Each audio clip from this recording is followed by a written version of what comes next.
ರಾಜಕಾರಣದಲ್ಲಿ ತಮಗೆಲ್ಲರಿಗೂ ಗೊತ್ತು, ಬಹಳಷ್ಟು ಕ್ವಶನ್ಗಳು ಕೇಳ್ತೀರಾ, ಬಹಳಷ್ಟು ನಾವು ಯಾವ ರೀತಿ ಆನ್ಸರ್ ಕೊಡಬೇಕು. ಯಾಕಂದ್ರೆ ನಾವು ಕರಗತ ಆಗಿದ್ದೀವಿ, ಕಳೆದ 28 ವರ್ಷದಿಂದ ರಾಜಕಾರಣದಲ್ಲಿ ಇದ್ದೀವಿ.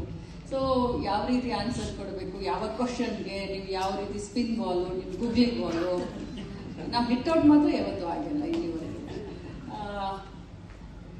ಈ ಕತೆ ಕೇಳಬೇಕಾದ್ರೆ ನನಗೆ ಬಹಳತ್ತು ಕೂರಿಸ್ಕೊಂಡು ಬ್ಯಾಂಗ್ಳೂರ್ ಮನೆಯಲ್ಲಿ ಬಂದಿದ್ರು ಸ್ಟೋರಿ ಕೇಳೋರು, ಸುಮಾರು ಹೊತ್ತು ಕೂತ್ಕೊಂಡು ಎಲ್ಲ ಕೇಳಿದ್ವಿ.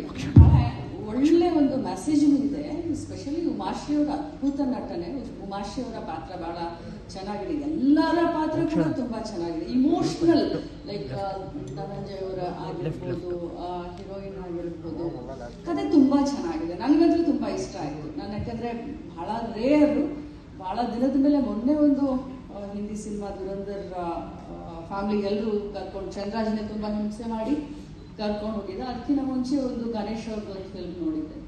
ಬಹಳ ವರ್ಷಗಳ ನಂತರ ಕತೆ ಹೊಸತನ ಇದೆ, ಒಂದು ಮೆಸೇಜ್ ಇದೆ, ಫ್ಯಾಮಿಲಿ ಎಂಟರ್ಟೈನ್ಮೆಂಟ್. ನನಗಿಷ್ಟ ಆಯ್ತು, ನಾನು ಒಪ್ಕೊಂಡೆ.